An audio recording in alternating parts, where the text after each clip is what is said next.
शांताकारं भुजंगशयनं पद्मनाभं सुरेशं विश्वाधारं गगनसदृशं मेघवर्णं शुभांगं लक्ष्मीकान्तं कमलनयनं योगिभिध्यानगम्यं वंदे विष्णु भवभयहरं सर्वलोकैकनाथं।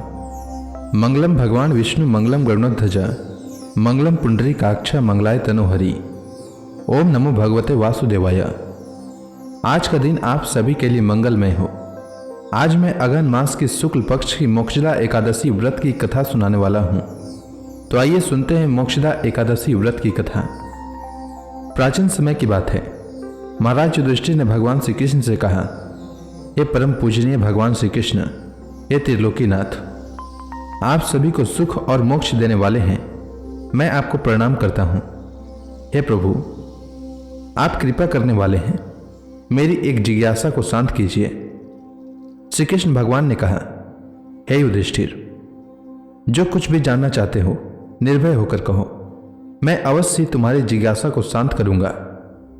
युधिष्ठिर ने कहा, हे प्रभु, यह तो आपने मार्गशीर्ष मास के कृष्ण पक्ष की एकादशी के विषय में बताया है, उससे मुझे बड़ी शांति प्राप्त हुई। अब कृपा करके मार्गशीर्ष मास के शुक्ल पक्ष की जो एकादशी पड़ती है उसके विषय में भी बताने की कृपा करें। उसका नाम क्या है, उस दिन कौन से देवता की पूजा की जाती है और उनकी पूजा विधि क्या है, उसका व्रत करने से मनुष्य को क्या फल मिलता है। प्रभु, मेरे इन प्रश्नों का विस्तार सहित उत्तर देकर मेरी जिज्ञासा को दूर कीजिए, आपकी बड़ी कृपा होगी। भगवान ने युधिष्ठिर की जिज्ञासा को शांत करने के लिए उनसे कहा, हे युधिष्ठिर, तुमने बहुत ही श्रेष्ठ प्रश्न किया है, इसलिए तुम्हारा यश संसार में फैलेगा। मार्गशीर्ष माह के शुक्ल पक्ष की एकादशी अनेक पापों को नष्ट करने वाली है। संसार में इसे मोक्षदा एकादशी के नाम से जाना जाता है। इस एकादशी के दिन श्री विष्णु भगवान की पूजा की जाती है। उन्हें धूप दीप नैवेद्य आदि से भक्ति पूर्वक पूजा करना चाहिए। हे कुंती पुत्र, इस एकादशी व्रत के पुण्य के प्रभाव से नरक में गए हुए माता पिता पितर आदि को स्वर्ग की प्राप्ति हो जाती है। इसकी कथा एक पुराण में इस प्रकार कही गई है, इसे ध्यानपूर्वक श्रवण करो। प्राचीन काल में वैखानस नाम का एक राजा राज्य करता था। उसके राज्य में चारों वेदों के ज्ञाता ब्राह्मण रहते थे।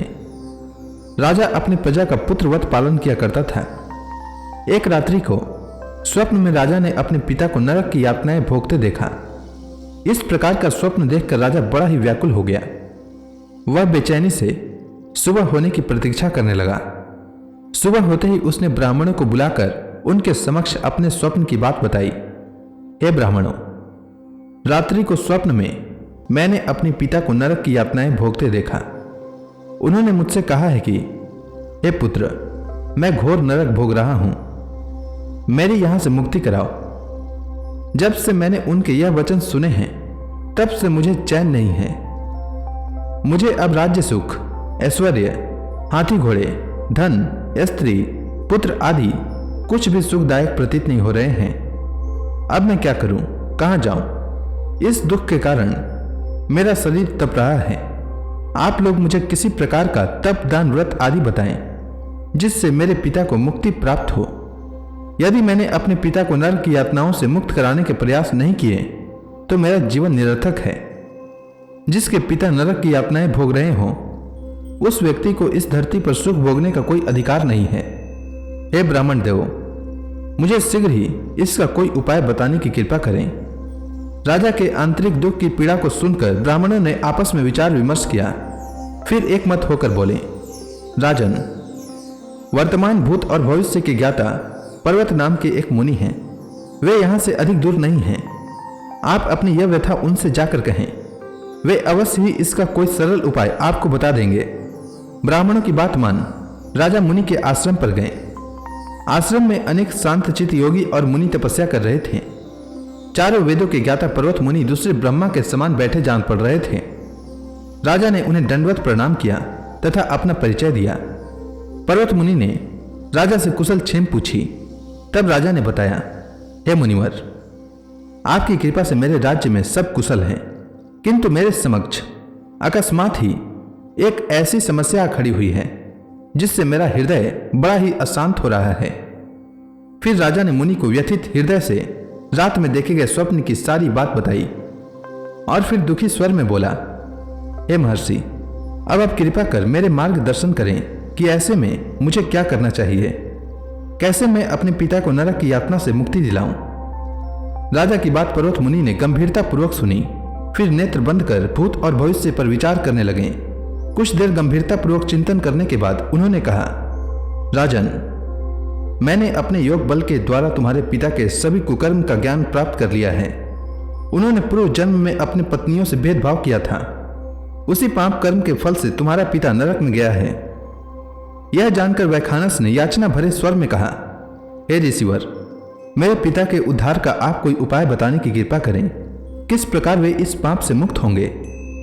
इस पर पर्वत मुनि बोले, हे राजन, मार्गशीर्ष मास के शुक्ल पक्ष में जो एकादशी होती है उसे मोक्षदा एकादशी कहते हैं। यह मोक्ष प्रदान करने वाली है। आप इस मोक्षदा एकादशी का व्रत करें और इस व्रत के पुण्य को संकल्प करके अपने पिता को अर्पित कर दें। एकादशी के पुण्य के प्रभाव से अवश्य ही आपके पिता की मुक्ति होगी। पर्वत मुनि के वचनों को सुनकर राजा अपने राज्य को लौट आया और परिवार सहित मोक्षदा एकादशी का विधि पूर्वक व्रत किया। इस व्रत के पुण्य को राजा ने अपने पिता को अर्पित कर दिया। इस पुण्य के प्रभाव से राजा के पिता को सहज ही मुक्ति मिल गई। स्वर्ग को प्रस्थान करते हुए राजा के पिता ने कहा, हे पुत्र, तुम्हारा कल्याण हो। इतना कहकर राजा के पिता ने स्वर्ग को प्रस्थान किया। हे पांडुपुत्र, जो मनुष्य मार्गशीर्ष माह के शुक्ल पक्ष की एकादशी को उपवास करते हैं उनके सभी पाप नष्ट हो जाते हैं और अंत में वे स्वर्ग लोक को प्राप्त करते हैं। इस उपवास से उत्तम और मोक्ष प्रदान करने वाला कोई भी दूसरा व्रत नहीं है। इस कथा को सुनने और पढ़ने से अनंत फल की प्राप्ति होती है। यह उपवास मोक्ष प्रदान करने वाला चिंतामणि के समान है, जिससे उपवास करने वाले की सभी मनोकामनाएं पूर्ण होती है। हे युधिष्ठिर, प्रत्येक मनुष्य को प्रबल इच्छा होती है कि वह मोक्ष प्राप्त करे। मोक्ष की इच्छा करने वालों के लिए मोक्षदा एकादशी का यह उपवास अति महत्वपूर्ण है। पिता के प्रति पुत्र के दायित्व का इस कथा से श्रेष्ठ दृष्टांत दूसरा कोई नहीं है। अतः भगवान श्री विष्णु के निमित्त यह उपवास पूर्ण निष्ठा व श्रद्धा के साथ करना चाहिए। यह पिता के प्रति भक्ति और दूसरों के लिए पुण्य अर्पित करने के लिए श्रेष्ठ और पवित्र कथा है। इसका उपवास केवल उपवास करने वाले मनुष्य का ही नहीं अपितु उसके पितरों का भी भला करता है। अपने किसी सगे सहोदर मित्र बंधु को भी इस उपवास का फल अर्पण करने से उसके भी पापों व कलेशों का नाश हो जाता है। तो प्रेम से बोलिए भगवान विष्णु की जय, श्री कृष्ण भगवान की जय, समस्त देवी देवताओं की जय। एकादशी के दिन एकादशी व्रत कथा के साथ ही 11 माता की कथा भी अवश्य सुननी चाहिए। इससे व्रत का पूर्ण फल प्राप्त होता है। तो आइए सुनते हैं 11 माता की कथा। एकादशी भगवान विष्णु की साक्षात शक्ति है। जिस शक्ति ने उस असुर का वध किया है जिसे भगवान भी जीत पाने में असमर्थ थे, उस शक्ति के आगे मनुष्य के पाप रूपी असुर भला कैसे टिक सकता है। जिस शक्ति ने देवताओं के कष्ट को हर कर उन्हें सुख दिया, वह प्राणी मात्र को क्या नहीं दे सकती। सुख, समृद्धि, शांति और मोक्ष समस्त सुख सहज ही प्राप्त हो जाते हैं। 11 माता की भक्ति में इतनी शक्ति है कि जिसके प्रभाव से मनुष्य को सहज ही सभी प्रकार के सुख प्राप्त होते हैं और अंत समय में मोक्ष की प्राप्ति होती है। 11 माता की कथा के अनुसार सतयुग में एक महाभयंकर दैत्य हुआ करता था। उसका नाम मूर था। उस दैत्य ने इंद्र आदि सभी देवताओं पर विजय प्राप्त कर उन्हें उनके पद से हटा दिया। तब इंद्र ने भगवान शंकर से प्रार्थना की, हे भोलेनाथ, हम सब देवता मूर दैत्य के अत्याचारों से दुखी होकर मृत्यु लोक में अपना जीवन व्यतीत कर रहे हैं। राक्षसों के भय से हम बहुत दुख और कष्ट भोग रहे हैं। मैं स्वयं बहुत दुखी और भयभीत हूँ। अन्य देवताओं की तो बात ही क्या करें। अतः हे कैलाशपति, कृपा कर आप मूर दैत्य के अत्याचार से बचाने का उपाय बताइए। देवराज इंद्र के प्रार्थना सुनकर भगवान शंकर ने कहा, हे देवेंद्र, आप भगवान श्री विष्णु के शरण में जाइए।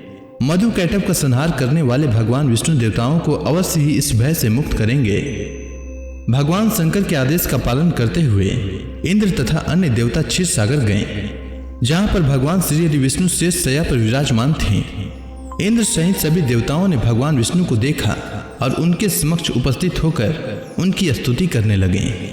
वे कहने लगे, हे तीनों लोकों के स्वामी, आप स्तुति करने योग्य हैं। हम सभी देवताओं का आपको कोटि कोटि प्रणाम है। हे दैत्यों के संहारक, हम आपकी शरण में हैं, आप हमारी रक्षा करें।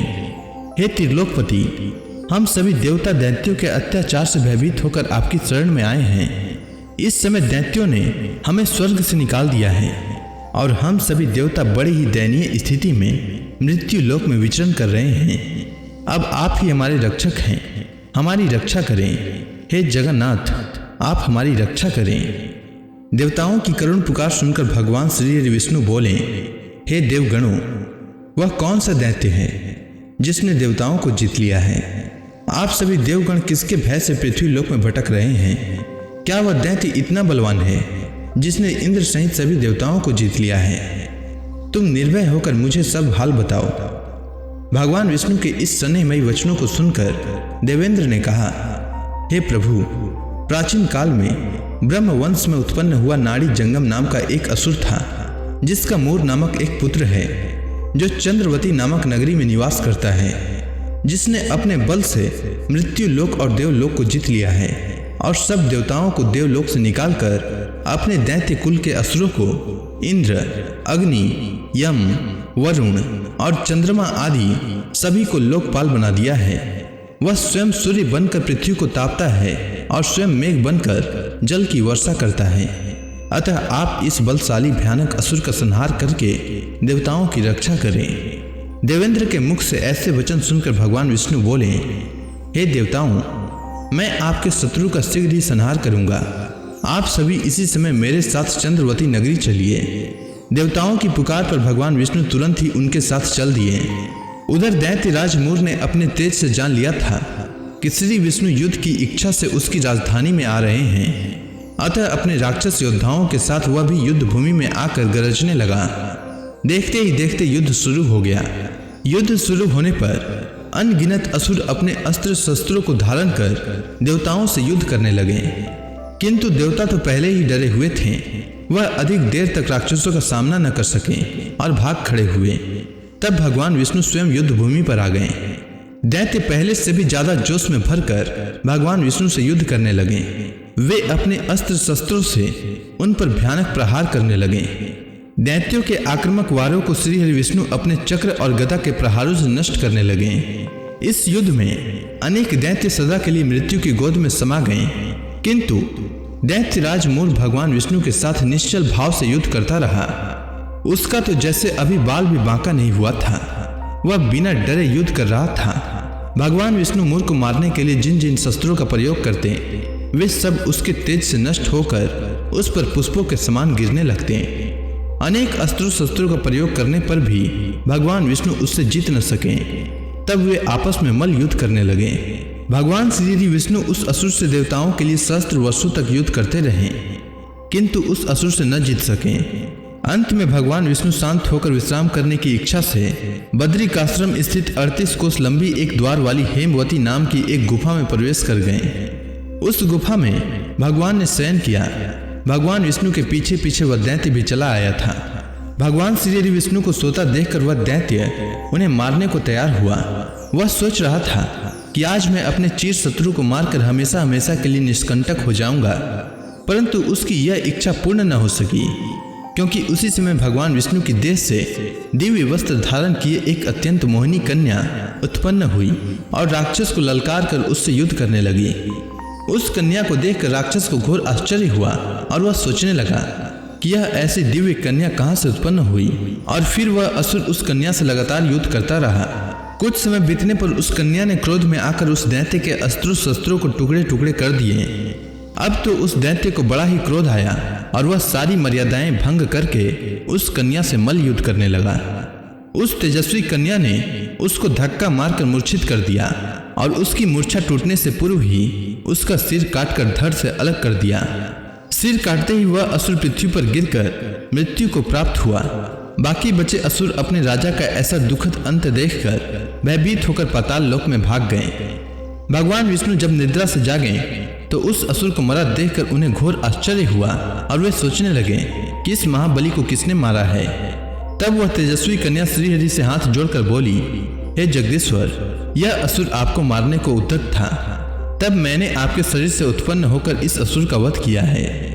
कन्या की बात सुनकर भगवान बोले, तुमने इस असुर को मारा है, अतः हे कन्या, मैं तुमसे अत्यंत प्रसन्न हूँ। इसे मारकर तुमने तीनों लोकों के देवताओं के कष्ट को हरा है, इसीलिए तुम अपनी इच्छा अनुसार वरदान मांग लो, मैं तुम्हारी प्रत्येक इच्छा को पूर्ण करूंगा। भगवान की बात सुनकर कन्या बोली, हे प्रभु, मुझे यह वरदान दीजिए कि जो मनुष्य या देव मेरा व्रत करे उसके सभी पाप नष्ट हो जाएं और अंत में उसे स्वर्ग लोक की प्राप्ति हो। मेरे व्रत का आधा फल रात्रि को मिले और उसका आधा फल एक समय भोजन करने वाले को मिले। जो श्रद्धालु भक्ति पूर्वक मेरे व्रत को करे वे निश्चय ही वैकुंठ लोक को प्राप्त करे। जो मनुष्य मेरे व्रत में दिन तथा रात्रि को एक बार भोजन करे वह धन धान्य से भरपूर रहे। कृपा करके मुझे ऐसा वरदान दीजिए। भगवान श्री विष्णु ने कहा, हे कन्या, ऐसा ही होगा। मेरे और तुम्हारे भक्त एक ही होंगे और अंत में संसार में प्रसिद्धि को प्राप्त होकर मेरे लोक को प्राप्त करेंगे। हे कल्याणी, तुम एकादशी को पैदा हुई हो, इसीलिए तुम्हारा नाम भी एकादशी हुआ, तथा जो मनुष्य इस दिन व्रत करेंगे उनके समस्त पाप समूल नष्ट हो जाएंगे। तुम मेरे लिए अब तीज, अष्टमी, नवमी और 14 से भी अधिक प्रिय हो। तुम्हारे व्रत का फल सब तीर्थों के फल से भी महान होगा। यह मेरा अकाट्य कथन है। इतना कहकर भगवान श्री विष्णु उसी स्थान पर अंतर ध्यान हो गए। अब आप सभी भक्तगण हाथ जोड़कर भगवान श्री हरि का ध्यान करें। आरती होने वाली है। ओम जय एकादशी माता, मैया जय एकादशी माता। विष्णु पूजा व्रत को धारण करके, विष्णु पूजा व्रत को धारण करके शक्ति मुक्ति पाता। ओम जय एकादशी माता। तेरे नाम गिनाऊं देवी, भक्ति प्रदान करनी, भक्ति प्रदान करनी। गण गौरव की देनी माता, गण गौरव की देनी माता, शास्त्रों में बरनी। ओम जय एकादशी माता। मार्गशीर्ष कृष्ण पक्ष की उत्पन्ना, विश्व तारणी जन्मी, मैया विश्व तारणी जन्मी। शुक्ल पक्ष में हुई मोक्षदा, शुक्ल पक्ष में हुई मोक्षदा, मुक्तिदाता बन के भरमी। ओम जय एकादशी माता। पौष के कृष्ण पक्ष की सफला नामक है। शुक्ल पक्ष में होए पुत्रदा, आनंद अधिक रहे। ओम जय एकादशी माता। नाम सट तिला माघ मास में कृष्ण पक्ष आवे, मैया कृष्ण पक्ष आवे। शुक्ल पक्ष में जया कहावे, शुक्ल पक्ष में जया कहावे, विजय सदा पावे। ओम जय एकादशी माता। विजया फाल्गुन कृष्ण पक्ष में शुक्ला अमला की, मैया शुक्ला अमला की। पाप मोचनी कृष्ण पक्ष में चैत्र महाबली की। ओम जय एकादशी माता। चैत्र शुक्ल में नाम कामदा, धन देने वाली, मैया धन देने वाली। नाम बरूथनी कृष्ण पक्ष में बैसाख माहवाली। ओम जय एकादशी माता। शुक्ल पक्ष में होए मोहिनी, अपराज्येष्ठ कृष्ण पक्षी, मैया अपराज्येष्ठ कृष्ण पक्षी। नाम निर्जला सब सुख करनी शुक्ल पक्ष रखी। ओम जय एकादशी माता।